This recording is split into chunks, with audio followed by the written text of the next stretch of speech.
Mm. We are back at it once again with the Takedown Troop, your weekly TNA wrestling. Exactly. I wish it was exciting as that sound. So I'm not going to sugarcoat it, right? So I felt like it was an episode of the Twilight Zone here because I'm like, I feel like we have seen all of this before. This Literally is last week. it is the wrestling equivalent of being woken up to Sonny and Cher's "I Got You, Babe," because it's like Groundhog Day all over again. Oh, absolutely. And are we still going to talk about it? Yeah, well, Sure. I mean, it is, yeah, but we're going to do it our way. Friday night. What the hell else are we gonna do? Right? We are Be the like wrestling podcast. go out and be social with like people? No, come on. At least not tonight, anyways. No, but we are here like we always do every Friday night. I mean, Will has his comparisons, but because it's also me, this is the wrestling equivalent of Katya and Trixie Mattel, but for wrestling.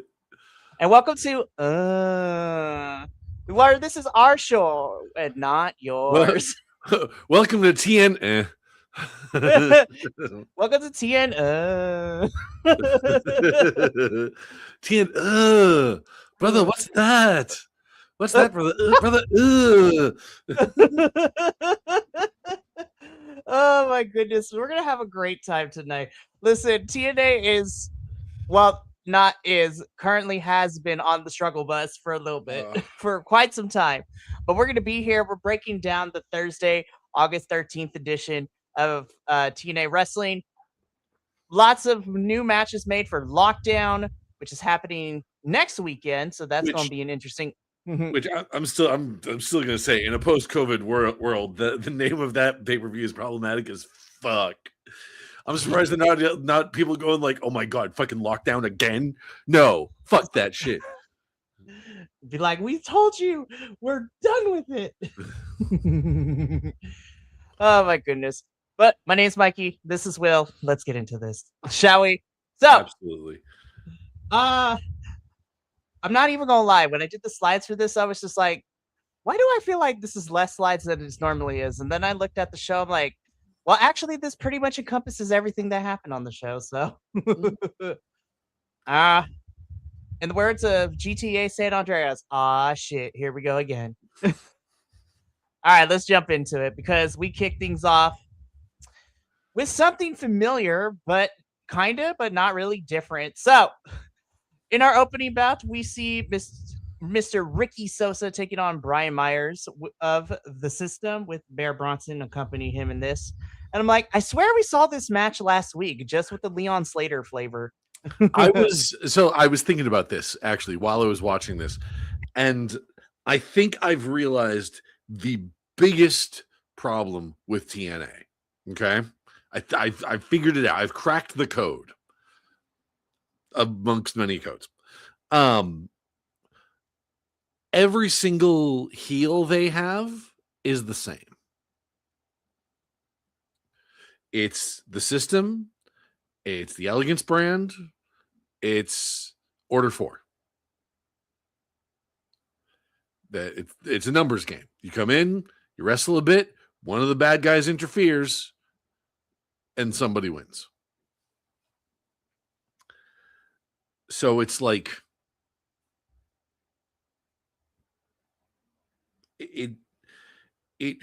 that's why it feels so samey, I think. So we're sitting here going like, oh, Ricky Sosa versus Brian Myers, accompanied by Bear Bronson. Wasn't it last week Leon Slater versus Bear Bronson, accompanied by Brian Myers?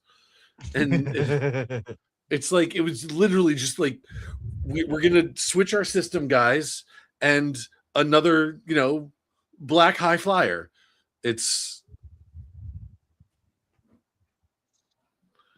Yeah, lather, it is what it is. And any System match goes like this. Match starts, offense to System, offense to Challenger, continued wrestling, commercial break, more wrestling, Oh no, title belt and or distraction. Here Yep. comes the baby face. Here comes the other person's baby face friend to save and even the odds. Oh no, Brian Myers loses. Yeah, it's rerun season, I guess, and like, and it like, well, but that it's not even, well, I don't know, and but it's, that feels like it should be more damning than it is, you know, Mm-hmm. like,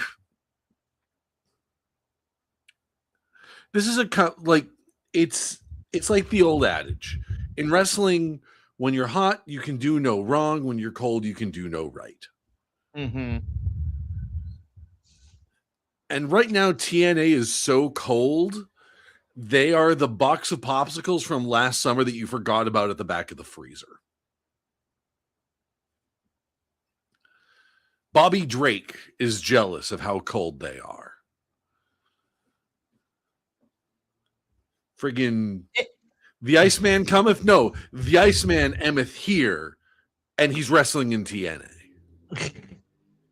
So I'm just sitting here and I was just like, this is the rerun match we've seen just with the Ricky Sosa flavor. Yeah. So match itself, I was like, it was what it was. Then after the match is where I absolutely had to pause and I had to sit there with myself because I was just like, what the actual hell are we doing with this nonsense? Right. So Cedric Alexander finally gives Leon Slater what he wants, which is a cage match for the X Division Championship at Lockdown. But there is a stipulation that is going to be placed upon Leon Slater.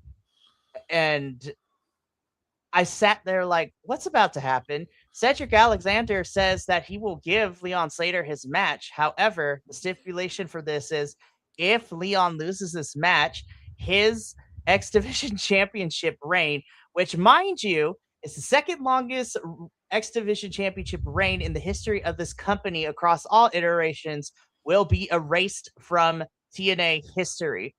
And I just sat there with, of course, Leon accepting, but I just sat there and I was just like, now, TNA, you have done some crazy ass shit in the last couple of months, you But know? but I draw But the line at time paradoxes. You know, it's sorry, this makes no freaking sense. I was like, what the hell are we doing? it's like, you will not, like, your record will be stricken from the books. It's like, so what? Like, if someone Wikipedia's Leon Slater now and looks at the numbers of how long he was X Division champ, like, oh no, it's like, we are going, that's the ultimate threat. If I win, if you win, you get your title back. If I win, I'm gonna edit your Wikipedia page. I'm just sitting here. I'm like, what are we doing, TNA? Oh my gosh! Like, I know, I don't understand. No, I was like, what? It's just like we're sitting here like Jeremy Culhane as Tucker Carlson. What's going on? What are we doing? Seriously, I was just like, whatever. And honestly, now I'm just like, I don't even like this match no more because I was just like, I love these two entertainers, but this is dumb. I was like, I will be kind of mad that Cedric loses this title, but I also would be mad with Leon Slater getting his reign erased. So I was just like, and the optics of this is not fun for me too. I was like, why is this happening to two black wrestlers? Yeah. About like erasing the title reigns from an already subset of the wrestling, profession that is marginalized as hell anyways. These are not the best optics, TNA. It's, I don't know.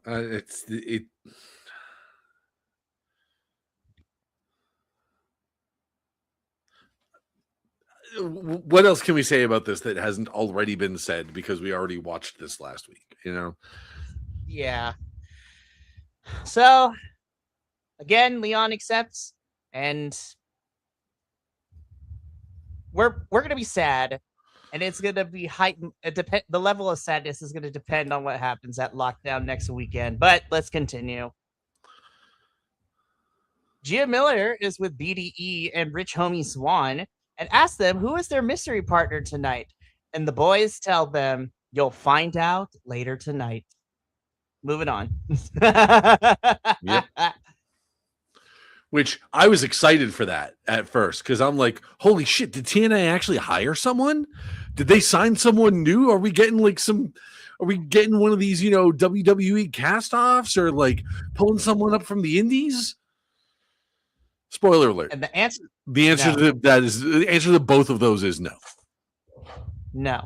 And it's bittersweet because I like the person that we did get because we've missed him, but it's not helping with the current landscape of this roster. But let's keep going because the fact that this feud going into Lockdown is getting like the budget in terms of like just doing stuff, I was just like, one, that's insane to me, but I'm also very entertained, I will say. How do you say it? We are sports entertained here. We are sports entertained here. Elijah popping up at the studio. I was like, what in the reverse Suge Knight is this? I am here for the spooky adventures of the love child of Johnny Cash and the Undertaker.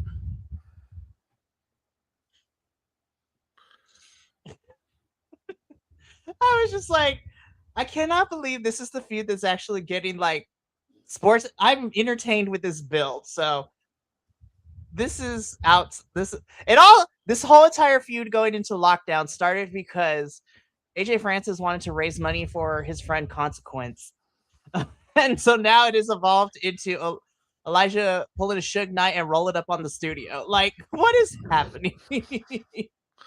Anyways, I am entertained. That's what we need. That is the sound. That's the sound clip we need for the soundboard. Is Jeremy Kool-Aid as Tucker Carlson on SNL? What's going on? What are we doing?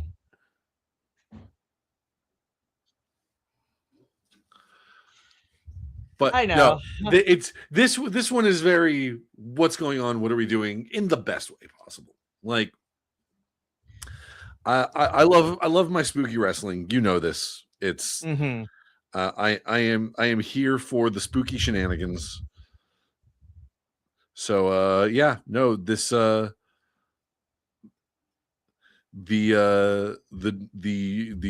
what is it? The drifter, is that what he's calling himself as Elijah? Yeah, no, this spirit of the West on the road kind of ghost character. Yeah, no, this as the kids say, I fucks with it.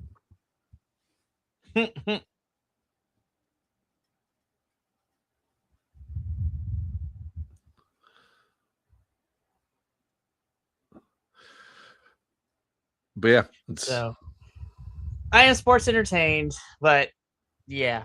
All right, let's keep going though. So after this little segment, we get the face of the franchise speech. And this was Moose parodying Frankie Kazarian.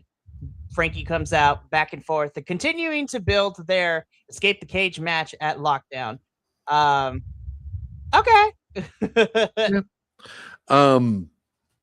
I feel like Moose, you got to work at like I know promos have never been his strongest suit, but like there's got to be like something else that you could have called this besides the face of the franchise. And I know you were going to directly sort of call out Frankie Kazarian on this, but like what could you have called it? Like Moose Talk or like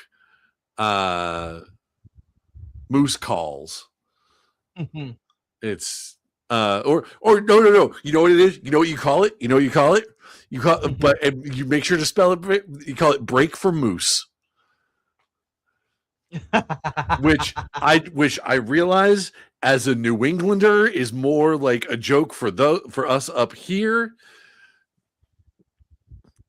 because it's a thing you see on bumper stickers all over New England. It's I break for moose, and it's mainly because if you see a moose, you should brake for it, because if you don't and run into it, you're going to fuck up your car.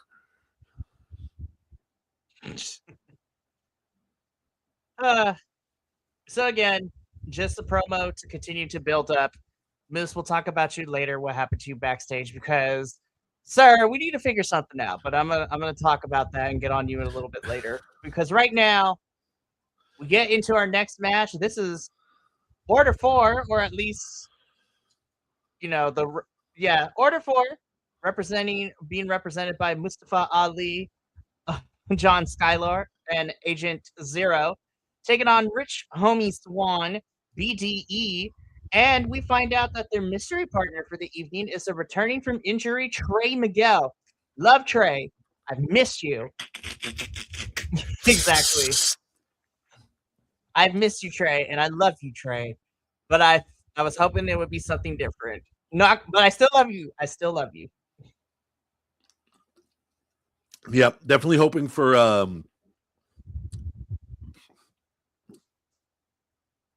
something not Trey, but yeah, it's Trey. It's good to see him back.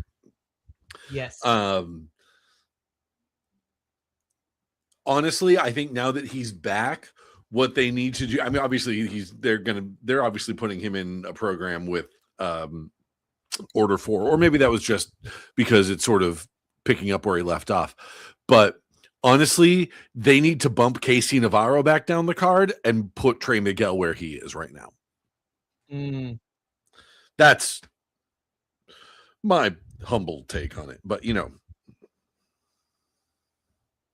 Hey, that is fair. Yeah. So, I mean, again, like I said, I was happy to see Trey. Sure. I've missed you, Trey, but I'm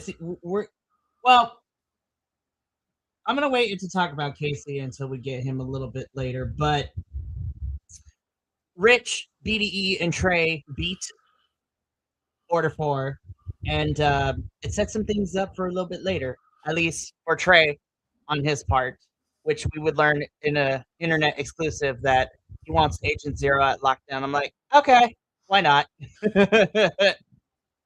Alrighty, let's keep going though. He wants Agent Zero at lockdown, and anytime I hear a wrestler say like I want this, my brain immediately I know my millennial is showing when I say this. My brain defaults to the Austin Powers line. Well, I want to go play the toilet, but that's just not in the cards now, is it, baby?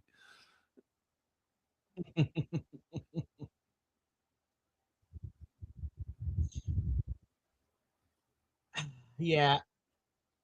All right. Anyways, let's keep going, because I say this across the shows because I think it's funny to say and it's usually in a positive light, but this is literally the girls are fighting.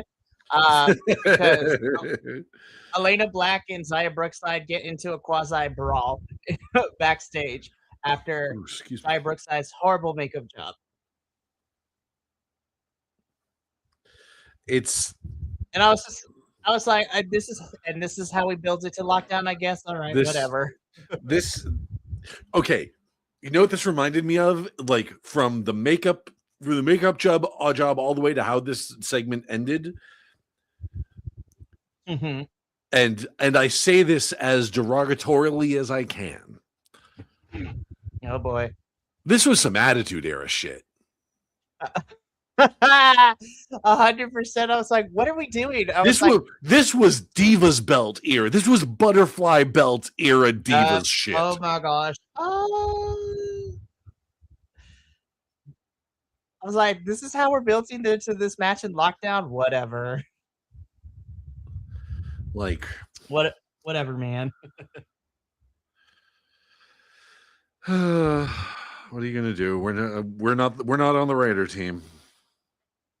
No, so the girls brawl, and they would continue to brawl during our next match too. But next up, we have our Knockouts Television Tournament semifinal match: Indy Hartwell versus M by Elegance. Because of the brawl between Elena and Zaya happening not Brookside. I said Brookside. Happening at Brookside.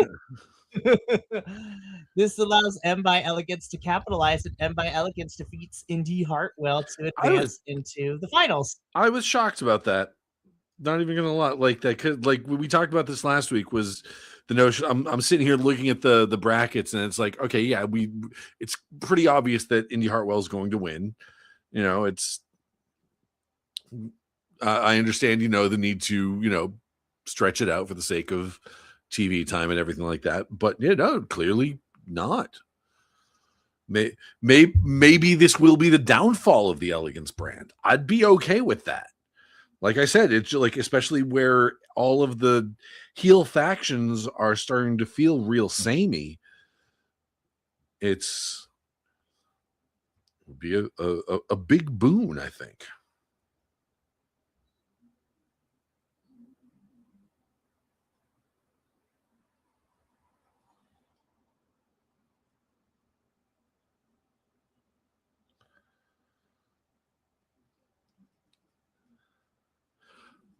Oop, hello, are you there? I think you're muted, bud. Yep, sure did. Stupid technology. I'll just condense everything I said. Happy for M by Elegance. Should be interesting for the finals. But Zaya and Elena brawling at ringside sets up their match for Lockdown. Sure, fine, whatever. Moving on. Harley, I love you so much. Girlfriend, I love you so much. We got the whole package of her gut check and like pictures of her wrestling career. She is she is emotional about potentially losing her job next week. And I'm just like, TNA, this is some bullshit given everything of how much you've already be hemorrhaging. The fact that you are using a storyline where somebody can lose their job amongst all the talent that is being hemorrhaged because of some bullshit things that you are doing, and people are requesting to leave this company. I'm like, this is some bullshit. And worse than that, put it this way: if this segment were narrated by, I don't know, Indy Hartwell, or if it was like if this was narrated by Indy Hartwell or Tasha Steeles or any of the more better represented knockouts in TNA, this would have been like, okay, it's meant to bring up, it's meant to sort of bring up the stakes, sort of raise the stakes and like, okay, they're in serious danger now, potentially, being out of here. Harley Hudson, love her to death. Should like, and I have never been disappointed with a match that I've seen her in. But let's be real, she's been the jobber to the stars for the last 2 years, at least. And maybe that's her paying her dues. And maybe she's finally paid her dues and or TNA doesn't have anybody else so that she can finally get her time in the spotlight and she will win this match. I hope so, because I'm like, yeah, seriously, because it's like either that, or they're just building her up to let her go, like they've done so many frigging times already. Hell, that's what happened with Dani Luna. They build up Dani Luna, and then she gets launched. It's clearly still not over that. Like I'm. And you shouldn't be over it, honestly. You should not be over it. I'm just saying, I was like, this is Alicia Edwards she's facing next week. If she loses to Alicia, no shade. Love you, Alicia. But like, man, I don't know. TNA, this episode made me maybe annoyed at you. But we'll find out what happens with Miss Hudson's career next week. But yeah, let's keep going, because Moose. Another rerun. Why you keep? I was like, why you keep getting jumped backstage? Like, what is going on? Who keeps jumping you? Like, Moose has mysteriously collapsed. Oh no, Moose has fainted. He's a Pokemon at this point. Oh no, he has fainted. And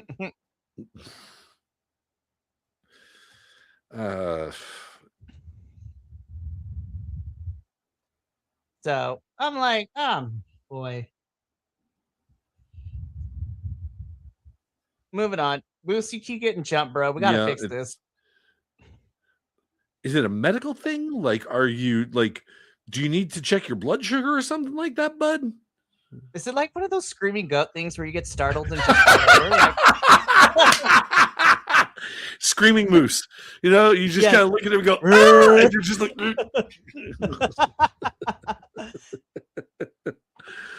oh my god. Yeah, no, that's that's way funnier, and I actually would be more okay with that. I don't know, like the scare moose. So okay. And I don't want to dig too much deep into this, but from my logical point of brain, like, go ahead. Also, the fact that he is lying like that. Now, I would like to point out, it's not how he's lying in that picture is not a natural way to lie. His neck is bored rigid. Seriously. Anyone else who ever like gets slumped over on their side like that, their head's gonna loll. Their head's gonna dip. Their head's gonna be slumped over too. You know, no, he's just like, nope, perfect posture, even when I'm unconscious. Like, buddy, like, either like what? Yeah. Do we need to get you a life alert? It's hell, I've fallen and I can't get up. Yeah, exactly. It's like, anywho, so okay, wait. Now I need that. So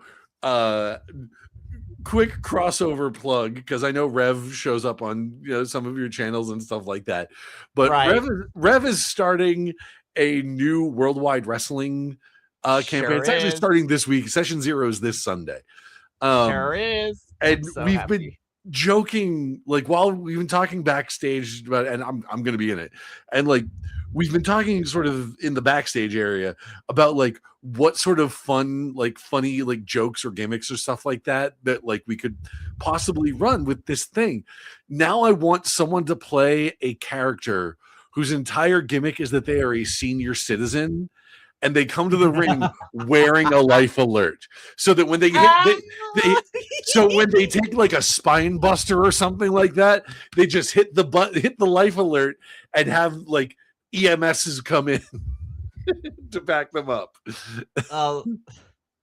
Like, oh my gosh, I'm forgetting her name, but like it's not exactly like this, but like right to censor or whatever, like, yeah, but with life alert people. Although we were joking, we were talking about it, and I haven't been able to figure out a way to sort of build it into the character that I want to play. I haven't solidified my character. I don't like building characters in vacuums. Like, it's one of those things, like, I would rather sit down with the whole group and say, hey, this is what I'm playing. Let's try to build relationships and create this network of characters that we can all sort of play together and bounce off each other. But so I'm not doing that, and I'm not solidifying anything until session 0. But one idea that I've had, and I would love to work this into a character, is someone who has a signature weapon, hot sauce.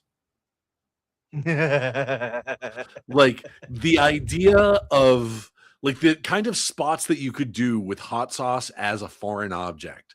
You chop someone in the chest and it makes them go, ah, and while their mouth is open, you dump the hot sauce in. Listen, there's an actual independent wrestler that slats people with pizza dough, so why not? Yeah, exactly. Or the other one of like, don't like, if you wanted to get really extreme, because obviously it wouldn't, like, for a wrestling show, it wouldn't really be hot sauce, but like it would be a red liquid in there made to look like it. You hit someone in the eyes with it, and it's like, oh god, like, yeah, then they're blind.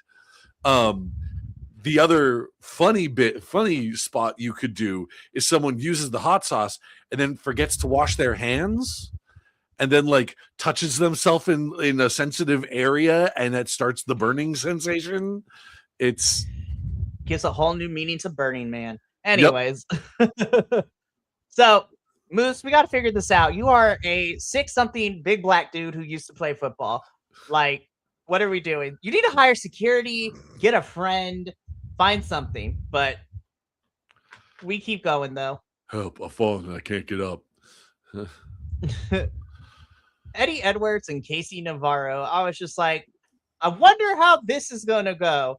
Insert what I said about Ricky Sosa and Brian Myers match from earlier in the show.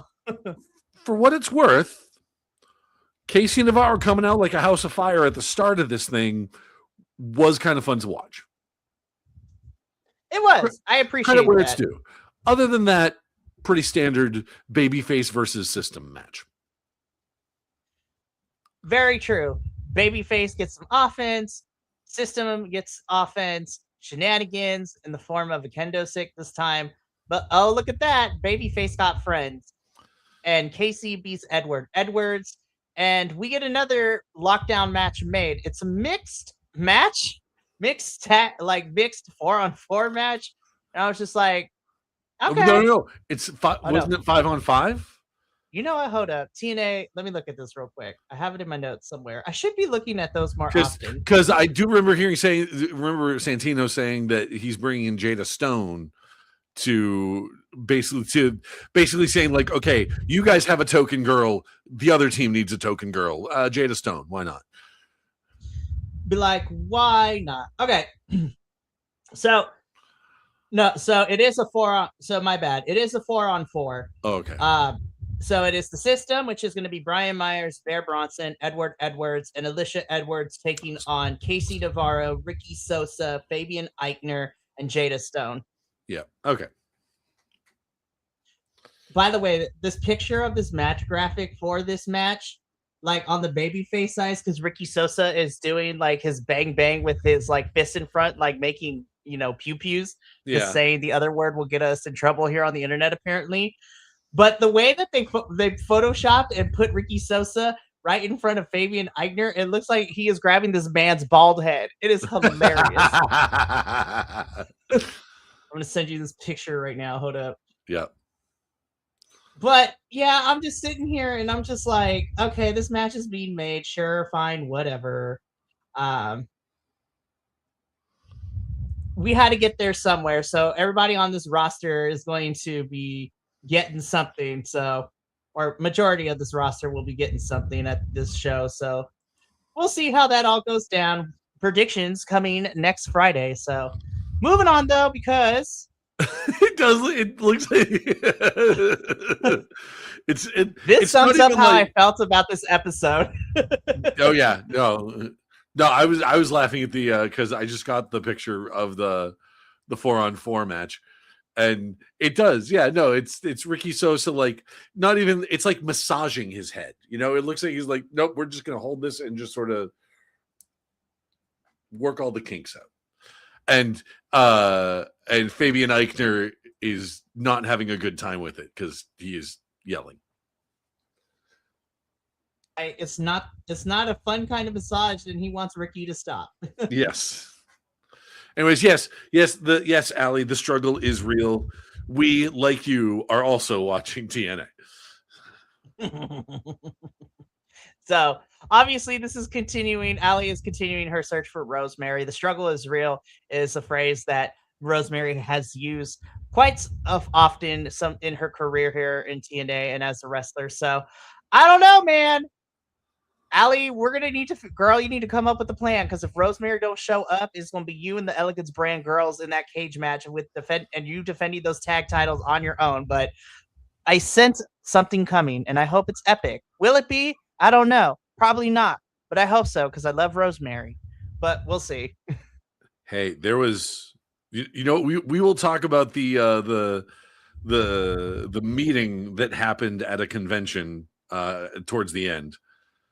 The one that I sent you, and it's like, please let this be a thing. Oh, okay. Will's going to talk about that at the end of the show. We're almost at the end though of this. Yeah. TNA World Championship match: Nick Nemeth versus Jeffrey Hardy. This was another thing that felt like a rerun, but a rerun from WWE in 2007. Very true. I mean, Nick Nemeth wins. I was like, are we surprised? Not really.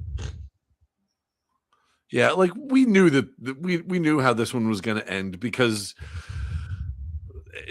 Okay, we know how this one is going to end, and we know how the Nemeths versus the Hardys is going to end, because putting all that gold on like one group like that is that's TNA basically just giving up.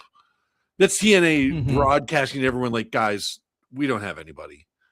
There's nobody on our roster. We can't. There's no other place for us to put belts except for either keeping them on the people that already have them or putting too many belts on people that don't deserve them.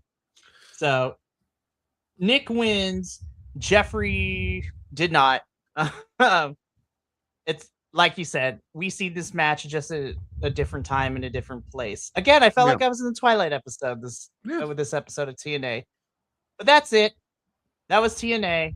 We got one more show before next week is the go home for lockdown. So it's like, okay. All right. But we're going to end the show with something different. Yes. I'm going to give it to Will to talk about this story. So there was a video came across my feed the other day, and it was at some kind of wrestling convention or I don't know if it was specifically a wrestling convention, but it was a convention where a lot of wrestlers were at. Very specifically, it was a convention where the Hardys and the Righteous were at the convention with Dexter Lumis, Joe Gacy, Eric Rowan, and Bo Dallas. Basically, the Wyatt Six minus Nikki Cross. And it was basically the entire dialogue. Like, it wasn't even a dialogue. It was mostly a monologue from Matt Hardy to the former Wyatt Six, saying, like, basically thanking them for the work that they did and for, sort of continuing the legacy of Bray Wyatt, and saying, I hope we meet down the road. In fact, TNA would be a great place for you guys, I think. And it ended, kind of heartwarmingly, which of course was then broken up by, Ron Simmons in the background going, damn. Ron Simmons. Great dude. If you've never heard any of JBL's stories about driving through some of these backwoods, like, country towns with him, it's JBL, Ron Simmons, and Charles Wright, the Godfather, Papa Shango, whatever you want to call him, and he's the only white guy in the car in these ass backwards towns. The stories are hilarious. Like, and it betrays, it shines a light on JBL that I did not think applied to him. Like, of all the people in wrestling that I would immediately like sold up the river as a racist piece of shit, JBL was like maybe like he was in the top 5. But no, evidently he's a really cool dude. Anyway, but yes, Gods of Wrestling, if you are listening, which is to say, I invoke the names of the Iron Sheik and Terry Funk and who else would I consider a god of wrestling? There's got to be a third, because it's got to be a holy trinity. I'm going to say Iron Sheik, Terry Funk, and friggin' Roddy Piper. Okay. That's I will consider that my holy trinity of wrestling, because you've got Terry Funk as the hardcore, Iron Sheik as the physical specimen, and Roddy Piper as the talker. Those are the 3 big elements of wrestling presented as a holy trinity. I invoke the gods of wrestling. Make that happen. Get the Wyatt Six, or however many are left. I obviously, if Nikki's busy doing the Progress thing, more power to. Was it Progress? Was that the one that she's a part of? Yeah, her and her husband Big Damo are owners of now. Yeah, so like more power. If she's too busy doing Progress, more power to her. I wish her all the success. But the remainder, get him over to TNA. you guys have already got some spooky shit going on. You've got Rosemary and Allie. You've got the Righteous. You've got, spooky country drifter Elijah. The deck is stacked for the Wyatt Six to show up in TNA. And it would be a giant shot in the arm. It would be a babyface faction to fight have a against the bad, the way too many bad guy factions you have right now. It's a perfect moment. You can do this. Please. Unless Carlos Silva is just doing what he always does and is just selling shit off until somebody can buy Anthem or whatever. Whatever. As Steve Macklin put it, Carlos Silva, sit down in your cup chair. Yeah. Jeez Louise, it is insane. But yeah, Will and I will be back next Friday to talk about the go home edition of TNA before lockdown. We'll make predictions for lockdown, and then the following Friday in 2 weeks we'll be talking about lockdown. So yeah, yay. Well, here's hoping it won't be as torturous as the 2020 lockdown. Seriously. But that's going to be it. That's it for BC Wrestle Pod this week. Next week, we'll be back with our regular shows, of course, of AEW, NXT, CMLL, and TNA. But then Monday, we are also doing more international stuff. Me and my good friend Benny will be talking about New Japan's G1 Climax. And we're going to find out this Sunday who is going to be the winner of said tournament. And we'll see if Yota Tsuji, the current IWGP World Heavyweight Champion, gets to choose his opponent for the championship match, or one of the other three will win to face Yota down the line. So it's good graps around. Hell yeah. So, hell yeah. Also, off camera, I'm also going to blow Will's mind for the amount of names and people that Nikki Storm and Big Damo have gotten for the Progress Tour that they're going on in September. Ooh, very nice. For the next televised chapter for the rest of us plebs to watch at home. So it's a really fun lineup. And I was like, I wish we could go to the UK and watch some wrestling, but I digress. But from all of us here to you at home, remember, take care of yourself, love one another, stay iconic, and more importantly than anything, you always deserve to finish your story. We'll be back Friday to talk about the Go Home show at TNA and our lockdown predictions. But until then, sayonara, adios, and until next time, peace.